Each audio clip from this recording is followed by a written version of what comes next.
복된 주일 이 시간에 여기까지 나오신 여러분들 위해 하나님의 크신 은혜가 함께하기를 진심으로 기원합니다. 아울러 여러 가지 사정으로 영상으로 예배에 참여하는 모든 분들에게도 동일한 은혜가 있기를 기원합니다. 우리는 계속해서 이사야 말씀을 대하고 있습니다. 이사야 말씀, 잠깐 우리가 성경 봉독한 그 내용 자체도 처음 대할 때는 이야기가 결코 쉽지 않습니다. 그럼에도 불구하고 하나님의 말씀이 우리 손에 들려져 있을 때는 우리가 읽고 또 깨닫고 또 그 말씀대로 살아가도록 하기 위해서 우리 손에 주어진 것이기 때문에 어렵다고 멀리하고 덮어두는 것이 아니라 부지런히 한 장 한 장 읽어나가고 그 뜻을 이해하기에 힘써야 될 것입니다. 특별히 우리 교회 안에서 말씀일기 책자를 통해서 내용 개관과 또 문단 나누기, 또 신학적으로 알아야 될 주제들이 잘 기록되어 있으니까 평소에 하루하루 말씀 읽어나갈 때 말씀일기 책자에 도움을 받아서 한 장 한 장 같이 읽어나가고 교훈받을 수 있었으면 좋겠고, 그것조차 또 힘들다고 하면 매일 새벽 기도 때 한 장 한 장 말씀을 읽어나가고 있으니까 그 읽고 또 그것에서 교훈하는 것들이 무엇인지를 함께 읽어가면서 전체 성경 속에서 하나님께서 교훈하시고 또 말씀하시는 것들이 무엇인지를 잘 이해해 나갈 수 있었으면 좋겠습니다. 이사야 오늘 27장을 읽어 나가는데 27장도 결코 쉽지 않습니다. 그럼에도 불구하고 한 장에서 이게 무슨 뜻인가 물론 앞뒤 문맥을 살펴보면서 그 장에서 살펴보면서 이해하는 건 아주 중요한 일인데, 전체 속에서 이것에서 함께 생각할 때 또 내용을 풍성하게 알 수 있습니다. 그래서 이사야, 특별히 이 배경과 상황을 알지 못하면 정말 이것이 힘들고 어렵다라고만 느껴질 수 있기 때문에 그 배경과 상황을 잘 안 상태에서 오늘 본문을 또 읽어보도록 하겠습니다. 이사야 살펴보시면 이 연대가 BC 740에서 680년경이었다고 했습니다. 이때가 언젠가 당장에 10년 전, 20년 전, 30년 전의 일도 잘 모르는데 지금으로부터도 2700~800년 전 있었던 일들을 우리가 상황을 잘 모를 수 있습니다. 그래서 간단하게 그림을 하나 보여드리겠습니다. BC 9세기부터 7세기 대략 이 정도의 근동, 이스라엘 주변에 어떤 상황이었는가를 알고 읽어나가면 좋을 것입니다. 오늘날 우리는 전쟁을 겪어본 사람이 우리 뒤에 최영전 성도님만 있으시고 대부분 전쟁을 겪은 세대가 아니잖아요. 대부분 전쟁에는 그냥 영상 속에서 글로서만 대할 수 있는데, 이때 당시는 전쟁이 아주 흔히 일어났던 것입니다. 작은 나라들끼리만 살았던 때를 지나서 이제 힘이 생기면, 무기가 세지면 어떻게 하는가? 당연히 옆에 힘 없는 나라를 쳐 들어가는 것입니다. 쳐 들어가서 약한 나라들 다 좋은 거 빼앗아가는 그런 아주 전쟁이 빈번했던 그런 나라인 것입니다. 그러할 때 유다라는 나라, 또 이스라엘 나라 아주 조그맸기 때문에 큰 나라로부터 또 국방이 센, 무기가 아주 좋은 것이 있는 그런 나라들한테 계속적으로 침략을 당할 수밖에 없었던 것입니다. 그런데 가장 먼저 이 중동을 제패한 나라가 언제인가, 어느 나라인가라고 할 때 이 아수르인 것입니다. 아수르가 아주 힘이 세서 그 밑으로 계속해서 내려오면서 조그만 나라들을 다 없애버리는 그런 형편 가운데 있는 것입니다. 그리고 애굽이라는 그 큰 나라, 나름대로 아프리카에서 큰 세력을 떨치고 있던 나라도 이 아수르하고의 전쟁에서 지기도 하는 아주 혼란한 상황인 것입니다. 그래서 지금 우리는 전쟁을 겪어보지 않았기 때문에 그것이 얼마나 무서운지 두려운지 잘 모릅니다. 그러나 이때 당시에 처음에 이사야가 활동하던 그 당시는 이 전쟁, 주변 나라에서 무기를 들고 쳐들어오면 우리는 전쟁에 두려워서 떨면서 어떻게 이것을 대처해야 되는가, 두렵고 떨리는 그런 가운데 있는 것입니다. 그러할 때 하나님께서는 이사야 선지자를 통해서 너희들이 믿어야 될 것이 무엇인지, 또 찾아야 될 것이 무엇인지 그것을 알려주고자 하는 것이 이사야서다, 이렇게 생각하면 그 상황 속에서 왜 여러 나라들에 대해서 말하는지를 조금 더 잘 이해할 수가 있는 것입니다. 이런 상황 가운데 이사야서는 어떻게 되어 있는가, 전체적인 내용을 좀 살펴봐야 되는 것입니다. 맨 앞부분에 있어서는 그 택하신 백성들, 그 유다 백성들도 얼마나 죄가 많은지 그것을 지적하고 있습니다. 하나님의 말씀대로 잘 살아가는 것이 아니라 형식과 습관만 남고 제사 지내는 것은 있는데 제사만 지내고 되돌아서는 죄악을 행하는 그 모습들이 너무나 많이 있었기 때문에 참으로 안타까워서 하나님께서 그 모습들 하나님께서 심판하시겠다 계속적으로 경고하시는 것입니다. 그런 가운데 하나님의 뜻을 전해줄 사람이 필요했던 것입니다. 그냥 하나님께서 그냥 하늘에서 너 이렇게 살면 안 돼 이렇게 말씀하시는 것이 아니라 사람을 통하여서 하나님의 뜻을 전하는 것입니다. 그래서 이사야 선지자를 불러서 하나님께서 하시고자 하는 뜻을 하나하나 알려주시기 시작하는 것입니다. 그것이 앞부분에 나오고요. 그리고 나서 이스라엘 백성들이 계속적으로 죄악 가운데 있음으로 말미암아 어쩔 수 없이 하나님의 진노, 하나님의 심판을 받게 되지만 그 이스라엘 백성들에게만 심판을 받는 것이 아니라 너희들이 의지하려고 했던 아수르나 애굽이나 큰 나라들 하나님의 심판을 받을 수밖에 없다. 그것을 하나하나 알려주고 있는 것입니다. 그런데 큰 나라들뿐만 아니라 아주 작은 나라 그리고 정말 멀리 있다고 생각하는 나라 세계 열방들 다 하나님의 손길이 미치지 않는 것이 없다라는 것을 하나하나 알려주면서 하나님을 믿지 않고 따르지 않는다고 하면 그곳에 하나님의 심판이 있다. 그 거만한 모습, 교만한 모습, 자신의 무력과 국방력, 무기만 믿고 그렇게 남의 나라를 착취하고 압제하고 핍박하는 것 하나님의 심판이 있다라고 표현하고 있는 것입니다. 그럼에도 불구하고 그 곳곳에 하나님의 택하신 백성들의 모습들이 있어서 그 열방들 또 바다들 섬들이 하나님께로 되돌아와서 하나님을 찬양하는 일이 있을 것이다. 이렇게 알려준 내용이 오늘 말씀이 27장까지 있는 것입니다. 그리고 28장부터 39장까지는 이스라엘의 다양한 문제들을 지적하면서 실제적으로 아수르가 쳐들어왔을 때 그때 왕, 남유다의 왕, 히스기야 왕은 어떻게 대처했는지 그 내용들이 나올 뿐만 아니라 마지막 2월달부터 읽어가게 되는 40장부터 66장까지는 하나님께서 모두 심판하고 끝내시는 것이 아니라 참된 왕이요 메시아를 보내주셔서 그들을 구원해 주실 것이다 라는 내용이 마지막에 자세하게 나오는 것입니다. 이런 구조 속에서 27장을 읽어가는데 여기서도 조금 앞의 문맥을 다시 한번 정리하도록 하겠습니다. 13장부터 23장까지는 아수르니 애굽이니 구스니 모압이니 시돈이니 두로니 다 아라비아니 그 하나의 열방에 대한 하나님의 심판과 예언을 설명한 이후에 24장에서는 종합적으로 온 땅에 임할 하나님의 심판 그럼에도 불구하고 거기에 남은 자를 구원하시겠다라는 약속이 나오는 것입니다. 하나님이 전체 세계에 대한 계획을 알려준 것입니다. 그러고 나서 25장과 26장에서는 온 세계 열방을 향한 하나님의 뜻과 계획을 아는 자로서 마땅히 감사 찬송하는 모습이 있어야 될 것이고 또 어떠한 자세로 살아가야 되는지 25장과 26장에 나옵니다. 그리고 27장도 마찬가지로 온 세계 열방의 통치를 아는 자로서 또 어떠한 삶을 살아가야 되는지 좀 이어서 말하고 있다. 이렇게 생각해 보면서 오늘 말씀으로 들어가도록 하겠습니다. 우선 1절 보시면 다시 한번 그 대적들 하나님을 알지 못하고 자신의 힘과 능력만을 의지해서 약한 나라들 다 잡아먹는 그런 대적들 그것을 심판하시겠다 이렇게 표현하고 있습니다. 1절 말씀 같이 한번 읽어보겠습니다. 시작. 그날에 여호와께서 그의 견고하고 크고 강한 칼로 날랜 뱀 리워야단 곧 꼬불꼬불한 뱀 리워야단을 벌하시며 바다에 있는 용을 죽이시리라. 그날에 하나님의 때가 되면 하나님께서 견고하고 크고 강한 칼로 리워야단과 용을 죽이시겠다. 벌하시겠다. 이렇게 말하고 있습니다. 그래서 리워야단이 뭔가라고 할 때 실제 눈으로 볼 수 있는 동물이 아니라 상상 속의 동물인 것입니다.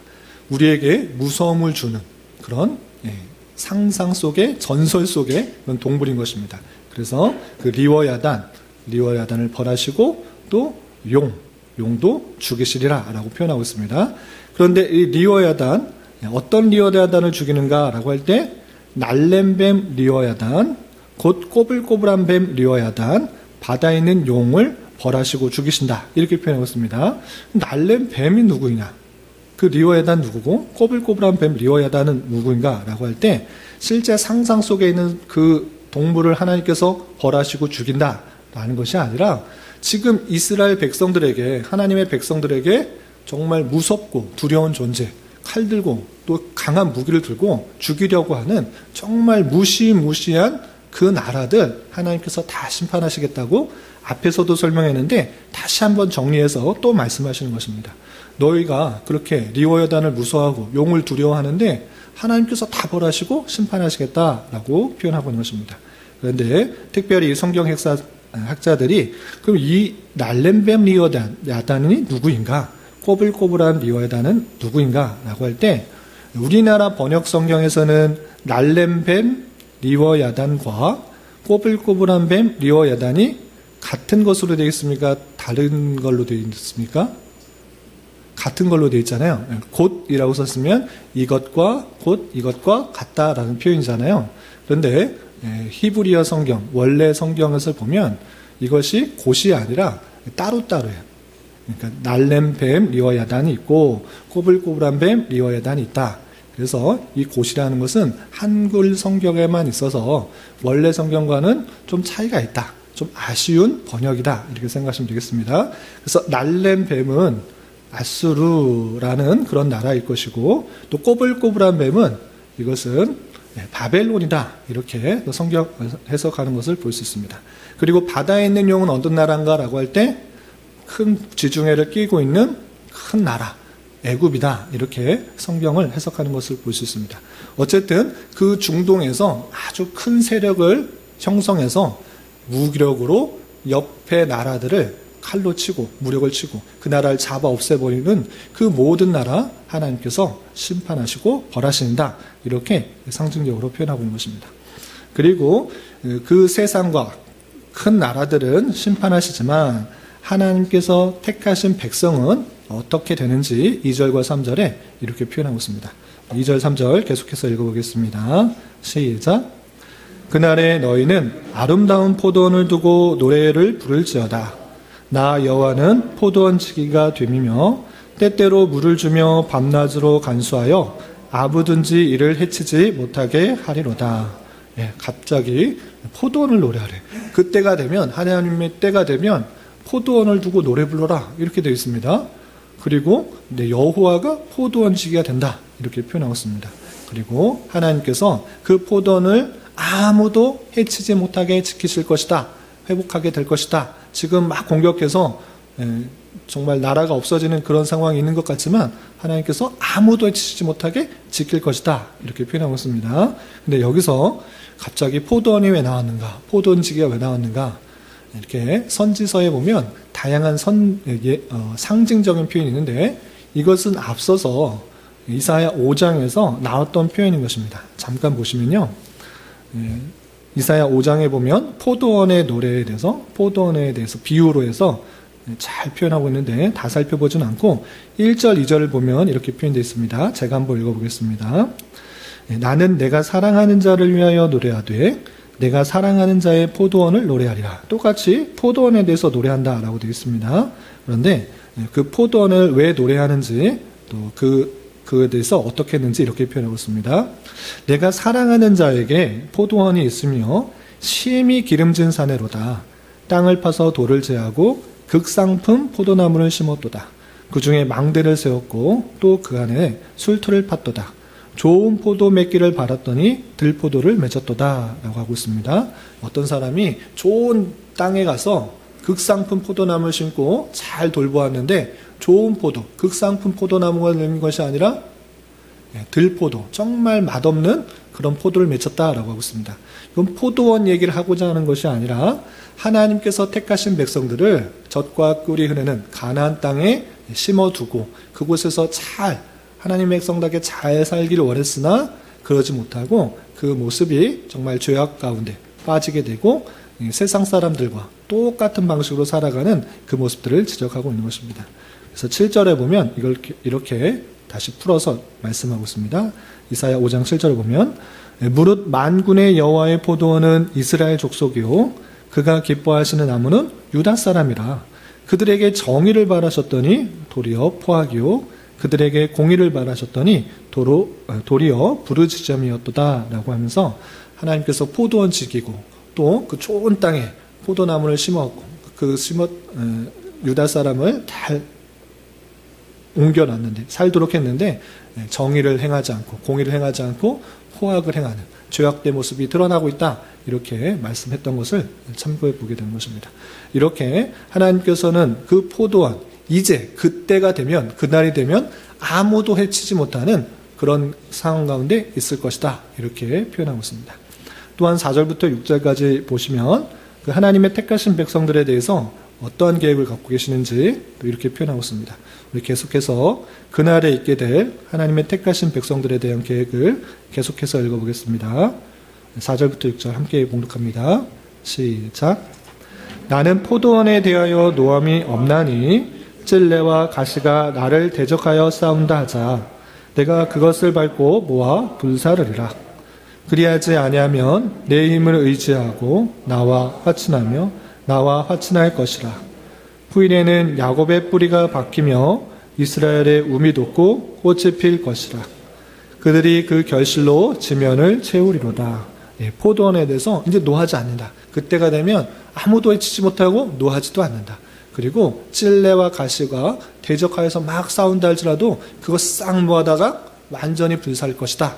이렇게 표현하고 있습니다. 그리고 후일에 그 야곱의 뿌리, 하나님의 택하신 백성들이 아주 뿌리가 박히고 그 이스라엘의 움이 돋고 꽃이 필 것이다. 그리고 결실로 지면을 채울 것이다. 라고 완전히 회복되어서 아름다운 모습으로 그 택하신 백성들이 자리 잡을 하나님의 나라가 완성될 것을 표현하고 있는 것을 볼 수 있습니다.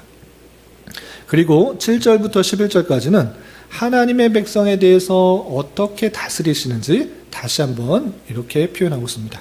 7절, 8절 하나님의 백성에 대한 그런 견책의 특징을 설명하고 있는데 계속해서 7절, 8절 읽어보도록 하겠습니다. 시작. 주께서 그 백성을 치셨던들 그 백성을 친 자들의 치심과 같았겠으며 백성이 죽임을 당하였든 백성을 죽인 자가 죽임을 당함과 같겠느냐. 주께서 백성을 적당하게 견책하사 쫓아나실 때 동풍 부는 날에 폭풍으로 그들을 옮기셨느니라. 아멘. 하나님께서 그 백성들을 안 치신다 이렇게 말씀하시지 않았습니다. 하나님께서 그 백성을 치신다. 치시기는 치시는데 어떻게 치시냐. 다른 백성들처럼 그러니까 세상 사람들이 이스라엘 백성들을 칠 때 정말 죽일 듯이 완전히 진멸할 듯이 그렇게 쳤는데 그렇게 치는 거 아니다.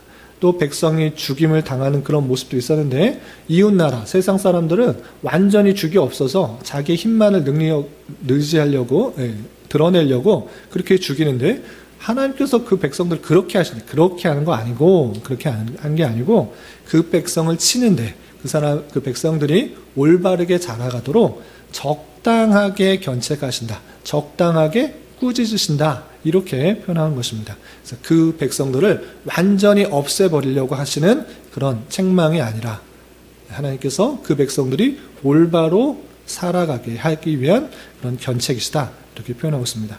마치 동풍 부는 날의 폭풍으로 그들을 옮기시는 것과 같은 방식이다. 라고 했습니다.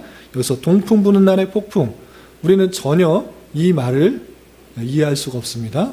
동풍 부는 날에 폭풍을 하신다? 우리나라에서 동풍은 그렇게 센 바람이 아니잖아요. 그런데 중동 지역, 특히 유대, 이스라엘 지역의 동풍은 아주 세고 심한 바람인 것입니다. 그런데 폭풍은 잠깐 있다가 없어지는 그런 바람인 것입니다.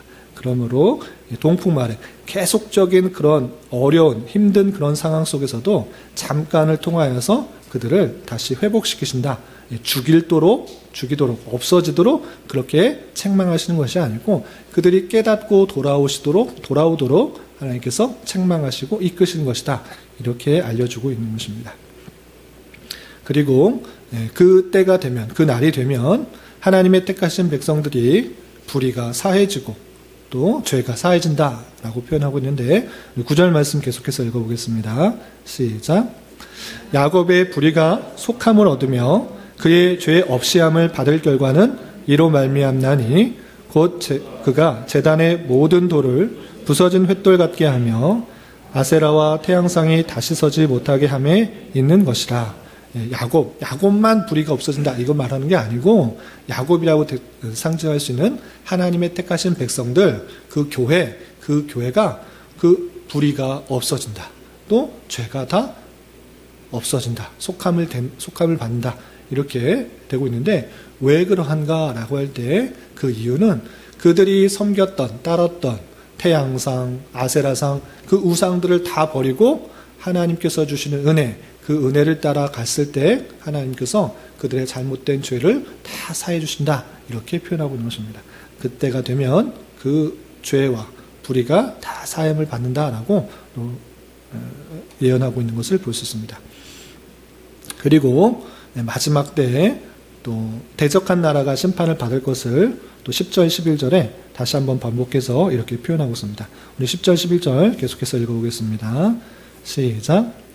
대적 견고한 성읍은 적막하고 거처가 황무하며 버림받아 광야 같은즉 송아지가 거기에서 먹고 거기에 누우며 그 나무가지를 먹어 없이 하리라. 가지가 마르면 꺾이나니 여인들이 와서 그것을 불사를 것이라. 백성이 지각이 없으므로 그들을 지으시니가 불쌍히 여기지 아니하시며 그들을 조성하시니가 은혜를 베풀지 아니하시리라. 하나님의 택하신 백성들 야곱 그 포도원 나무들은 하나님께서 지켜 보호하시고 다 회복시키시고 불의를 없애고 죄를 다 없애지만 그 나름대로 지금 견고하다고 생각하는 큰 나라들은 황무하게 될 것이다. 광야같이 될 것이다. 송아지가 사는 그런 폐와 같은 그런 모습이 될 것이다. 불사름을 당할 것이다. 왜 그러한가? 왜 그렇게 되는가? 라고 할 때 그 백성이 지각이 없으므로 올바로 깨닫지 못함으로 하나님께서 은혜를 주셔야지만 견고하게 성읍도 서고 힘을 얻고 나라가 서는데 그런 거 전혀 없이 하나님에 대한 경외함과 두려움 전혀 없이 자기의 힘과 능력과 무기만을 믿고 살아가는 그 백성들 하나님께서 심판하실 것이다. 그리고 그 심판은 전혀 불쌍히 여기지도 않고 또 은혜를 베풀지 않는 그런 하나님의 큰 심판, 완전히 진멸과 같은 그런 심판을 받게 될 것이다 라고 표현하고 있습니다. 그리고 마지막 12절과 13절에서는 최후에 하나님의 택하신 백성들이 어떻게 될 것인지 또 이렇게 표현하면서 27장이 맞춰지고 있습니다. 우리 12절 먼저 읽어보겠습니다. 시작. 너희 이스라엘 자손들아 그날에 여호와께서 창이라는 하수에서부터 애굽 시내까지 과실을 떠는 것 같이 너희를 하나하나 모으시리라. 그날에 어떤 일들이 있는지 잘 들어봐라. 이스라엘 자손들아 하나님의 택하신 백성들아 어떤 일이 있을 잘 들어봐라. 창이라는 하수 여기는 유프라테스 강 지역의 그런 아수르 지역을 말하고 있습니다. 거기서부터 북쪽 끝에서부터 애굽 시내 남쪽 끝까지 북쪽과 남쪽 끝에서 과실을 다 떠는 것 같이 너희를 하나하나 다 모으게 것이다. 북쪽에서 남쪽 하나하나 하나님의 택하신 백성들 또 전쟁으로 말미암아 포로로 끌려가고 이것저것 피해서 도망다녔던 흩어졌던 사람들 하나님께서 한 명 한 명 다 빠짐없이 모으실 것이다. 이렇게 표현하고 있습니다. 그리고 마지막 13절에서는 하나님께 돌아와 주님을 찬양하는 일이 있을 것이다. 그때가 되면 있을 것이다. 이렇게 표현하고 있습니다. 13절 마지막으로 함께 봉독합니다. 시작. 그날에 큰 나팔을 불리니 아수르 땅에서 멸망하는 자들과 애굽 땅으로 쫓겨난 자들이 돌아와서 예루살렘 성산에서 여호와께 예배하리라. 여기서 그날 단순히 몇백 년 뒤에 다시 어떤 왕으로부터 예루살렘으로 돌아올 것이다. 이스라엘 땅의 백성으로 돌아와서 나라가 이루어질 것이다. 이 정도로 말하는 것이 아니라 계속적으로 그날에 여호와의 날에 말일에 이 표현된 것은 예수님께서 오셔서 시작되므로 하나님의 나라 그가 시작되고 아직 완성되지 않을 나라를 말하는 것인데 이때 그날 13절에서 그날은 최종적으로 주님께서 재림하는 날이라는 것을 생각해 볼 수 있습니다. 왜 그런가 라고 할 때 큰 나팔을 불리니 라는 그런 표현 때문에 주님께서 재림하신 날 나팔을 불며 재림하신다라는 성경의 표현이 다른 곳에서 있는 것을 통해서 정말 주님께서 재림하실 그 정말 마지막 때가 되면 곳곳에 흩어져 있던 하나님의 백성들이 모두 하나님을 찬양하고 예배할 때가 있을 것이다. 이렇게 예언하고 있는 것을 볼 수 있습니다. 이것이 마땅히 하나님의 택하신 백성들이 세상을 살아가면서 알아야 될 내용이라 생각하여서 이사야 선지자에게 알려주고 그때 당시 백성들뿐만 아니라 오늘날 우리에게도 마땅히 알아야 된다라고 알려주고 있는 것입니다. 여기까지가 27장의 내용인데 이상을 통해서 교훈받을 수 있는 거 세 가지로 다시 정리하겠습니다. 첫 번째, 리워야단과 용, 포도원에 대한 예언은 무엇을 뜻하였는가? 너희들 꼭 알아야 된다라고 하면서 꼬불꼬불한 뱀, 또 날랜뱀 리워야단, 또 바다에 있는 용, 이것이 멸하고 또 죽게 될 것이다. 이렇게 표현하고 있습니다. 이 나라는 1차적으로 아수르, 바벨론, 애굽과 같이 아주 크고 힘 있는 나라입니다. 그 나라한테 덤비면 그냥 죽임을 받을 수밖에 없는, 나라가 망할 수밖에 없는 그런 나라임에도 불구하고 하나님께서는 그에 대한 심판을 표현하고 있습니다. 또한 포도원은 그냥 포도원에 있는 포도가 자랄 것이다, 이 정도로 얘기하는 것이 아니라 하나님의 택하신 백성들, 그 백성은 하나님께서 끝까지 지켜보아 주신다, 이것을 표현하고 있는 것을 볼 수 있습니다. 이것을 통해서 우리는 잘 알아야 됩니다. 무엇을 알아야 되는가? 하나님을 대적하는 그런 마귀와 세상은 반드시 하나님의 때에 심판을 받는다.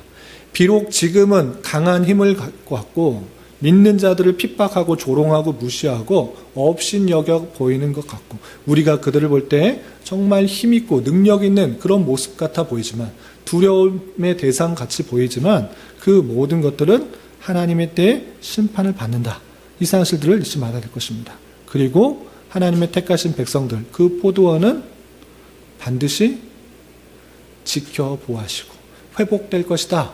지금 비록 아주 작고 빈약하고 아무 없는 것 같아 보이지만 자리를 둘러봐도 빈 곳만 있고 하나님의 백성이 있는가 없는가 이렇게 생각되지만 결국은 그 백성들만 남는다. 이 사실들을 잊지 말라는 것입니다. 혹시 여러분들 영화 좋아하시나요? 영화 좋아해요? 스포츠 좋아해요? 스포츠 좋아하시는 분도 있고 영화 좋아하시는 분이 있는데 일의 결과, 끝의 결과를 아는 자로서는 그 영화를 볼 때나 또 스포츠를 볼 때 두려움이 없어요. 두려움이 없잖아요. 그 영화를 볼 때 그 결말을 누가 스포해버리면 그 영화 재미가 없어지는데 그것이 잘 모르니까, 끝을 모르니까 두려움도 생기고 기쁨도 생기고 어떻게 될까? 이렇게 되는 것인데 하나님께서 두려워하지 말고 또 걱정하지 말라고 그 일의 결과를 다 알려주신 것입니다. 해피엔딩의 결과를 다 알려주신 것입니다. 어제 스포츠 또 축구 경기가 있었는데 그 결과가 어떻게 될까? 조마조마하는 그런 모습들이 있는 것입니다. 그러나 그 결과를 아는 사람은 두렵지 않고 걱정하지 않고 누가 이겨? 이것을 아는 사람은 편안하게 이길까 넣을까 말까 이렇게 걱정하고 하지 않고 하는 것입니다. 하나님께서 택하신 백성들에게 두려워하지 말라고, 걱정하지 말라고, 근심하지 말라고 그 모든 이 세상의 결과를 미리 알려주신 것입니다. 그러므로 때때로 정말 용과 같은 리워야단 같은 그런 어려움과 환난을 만나게 될 때 세상으로부터 핍박과 무시와 조롱을 당할지라도 내가 지금 이렇게 없어 보일지라도 조롱받는 모습일지라도 결국은 하나님께서 그 택하신 백성들 지켜보시고 승리케 하신다. 그런 자부심을 가지고 그런 지식을 가지고 이 땅을 힘있게 살아가야 되는 것입니다. 무엇을 믿고 의지해야 되는가? 세상이 저렇게 힘있고 능력있고 잘 되는 것 같으니까 나도 그렇게 해야 되는구나. 세상 사람들과 똑같이 해야 되는구나. 세상의 힘과 능력과 지혜를 빌려서 똑같이 살아가야 되는구나. 이렇게 살아간 것이 아니라 하나님의 택하신 백성은 오직 하나님께서 지켜보호하신다라는 생각을 가지고 하나님을 믿고 하나님을 의지하며 살아가야 되는 것입니다. 우리는 이 세상의 모든 결과를 말씀을 통해 깨달았습니다. 그 결국을 깨달은 것입니다. 그러므로 말미암아 여러분들이 만나게 되는 다양한 환경과 사건 속에서 힘들고 어렵고 용이 물어뜯는, 또 리워야단이 압박하는 그런 상황이 올지라도 낭망하지 말고 좌절하지 말고 모든 것을 통치하시고 주관하시고 또 결과를 알려주신 그분으로 더 담대하게 살아가야 될 것입니다. 이런 은혜가 저와 여러분 우리 모두에게 있기를 진심으로 기원합니다. 두 번째, 하나님께서 그 백성을 어떻게 인도하셨다라고 했는지 잘 생각해 봐야 될 것입니다. 하나님께서 그 백성을 치십니까? 안 치십니까? 치시기도 하신 것입니다. 그러나 그 치심은 이방 사람들이 그 이스라엘 백성들을 치심과 같지 않다. 이방 사람들이 하나님의 택하신 백성들을 죽이는 것 같지 않다. 세상 사람들과 같이 죽이듯이 완전히 없애려고 그렇게 치시는 것 아니고 적당히 견책하신다. 이 사실들을 잘 알아야 될 것입니다. 하나님의 심판의 손길은 동일하게 있는 것입니다. 그러나 그 목적이 완전히 다른 것입니다. 세상에 대한 심판은 하나님을 알면서도 깨닫지 못하고 또 그들이 회개하지 않고 자기의 힘과 능력만을 믿을 때 하나님께서 진멸하시는 것이고, 하나님의 택하신 백성들은 적당한 견책을 통하여서 올바른 길로 인도하시는 것입니다. 그것이 하나님의 사랑이고 하나님의 인도하심이다. 이 사실들을 잊지 말아야 될 것입니다. 그렇기 때문에 우리는 어떻게 되는가? 하나님께서 혹여나 나에게 힘듦과 어려움, 견디기 힘든 그런 상황을 주셔서 내 죄악들을 바로잡게 하시는 형편은 아닌가? 이것을 살펴볼 수 있는 영적 민감함을 가져야 되는 것입니다. 그냥 모든 것을 그냥 우연이다 이렇게 생각할 것이 아니라, 이 어려움이 왜 찾아왔는가? 이 환난이 왜 찾아왔는가? 이 힘듦이 왜 찾아왔는가? 혹여나 내가 바른 길로 가지 않기 때문에, 하나님의 백성답게 살아가지 않기 때문에 하나님께서 세상을 주관하시는, 이 세상 모든 만물을 통치하시고 주관하시는 그 하나님께서 나를 적당히 견책하시는 그 손길은 아닌가 되돌아 볼 수 있어야 될 것입니다. 그런 영적 민감함을 가지고 여러 가지 어려움과 힘듦을 찾아왔을 때 먼저 내 앞에 내가 갖고 있는 죄가 없는지, 잘못된 것은 없는지 되돌아보고 하나님 앞에 엎드려 회개하고 뉘우치고 돌이키기에 힘써야 될 것입니다. 그리고 그런 것이 없을지라도 욥과 같이 어려움이 찾아올 수 있는 것입니다. 내 죄가 있어야만 왜 어려움과 힘듦이 찾아오는가? 그렇지 않아도 어려움과 힘듦이 찾아올 수도 있는 것입니다. 왜 그런 것입니까? 아무 죄가 없는데 왜 어려움이 찾아온 것입니까? 그것을 통하여 하나님 더 붙들라고, 하나님 더 찾도록, 하나님의 놀라운 손길들을 경험하고 하나님이 어떠하신 분인지를 깨닫도록. 욥은 아무런 죄가 없었지만 그 어떤 말로 형용할 수 없는 그런 어려움을 겪었던 것입니다. 육체적으로, 재산적으로, 가정적으로 그런 어려움을 다 겪었는데 그 후에 어떻게 고백하고 있습니까? 내가 귀로만 들었던 그 하나님을 눈으로 보게 되었다. 하나님이 어떤 분이신지를 체험하게 되었다. 그렇게 하시는 것입니다. 하나님께서는 이 세상 모든 만물을 주관하셔서 하나님의 택하신 백성들이 올바르게 살아가도록, 또 하나님만 의지하고 살아가도록 하나님께서 인도하신다는 사실들 잊지 말며, 우리에게 주어진 모든 상황과 여건을 하나님이 누구신지를 깨닫고 하나님의 백성답게 성화되어가는 과정으로 또 수단으로 사용해야 될 것입니다. 주어진 자리에서 하나님의 인도하심의 손길에 민감하게 반응하며 주님을 참으로 깊이 경험할 수 있는 저와 여러분이 되시기를 주님의 이름으로 부탁을 드립니다. 마지막으로 한 가지 더 생각할 것은, 마지막 여호와 날에 특별히 나팔 부는 그때에 어떤 일이 있을 것인가 우리에게 알려주었습니다.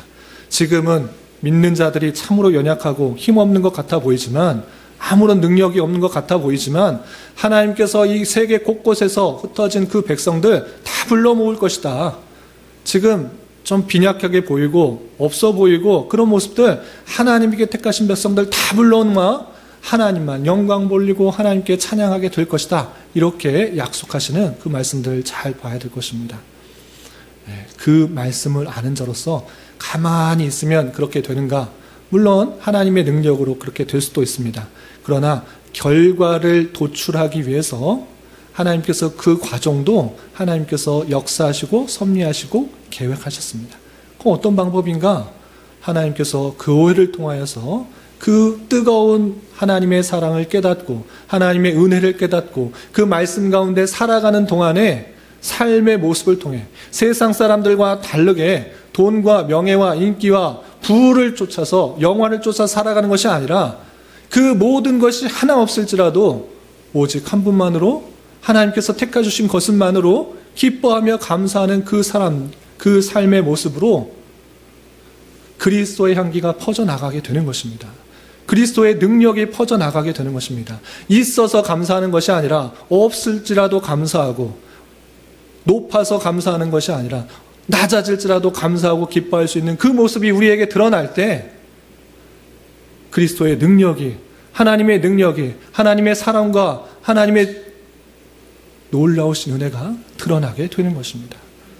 그런 모습을 여러분의 주어진 자리에서 잘 풍겨내고 잘 드러내어서 삶과 또 말로써 그리스도의 사랑을 잘 전하는 사명을 감당해야 될 것입니다. 이런 사명을 잘 감당할 수 있는 저와 여러분, 우리 모두가 될 수 있기를 진심으로 기원합니다. 기도하겠습니다. 하나님 아버지 감사합니다. 오늘 말씀을 통하여 하나님께서 마지막 때 대적을 심판하시며 하나님의 백성들을 온전히 회복시키신다라는 말씀을 대하였습니다. 이런 말씀을 대하는 자로서 살아가면서 때때로 만나게 되는 감당하기 어려운 여러 가지 환난과 역경이 있을지라도 최후 승리를 아는 자로서 더욱더 주님을 의지하며 잘 견디어 나가게 하여 주시고, 혹여나 이 어려움이 내 죄와 연약함으로 말미암은 견책의 손길은 아닌지 되돌아보고 늘 주님 앞에 회개하게 힘쓰며 주님의 선하신 인도하심에 잘 반응하여 나아가게 하여 주시고, 하나님의 말씀 실현의 역사에 우리가 살고 있는 줄 알아 우리에게 맡겨진 복음 전파의 사명들을 말과 행동으로 잘 감당할 수 있는 자 되게 하여 주시옵소서. 예수님의 이름으로 기도 올리옵나이다. 아멘.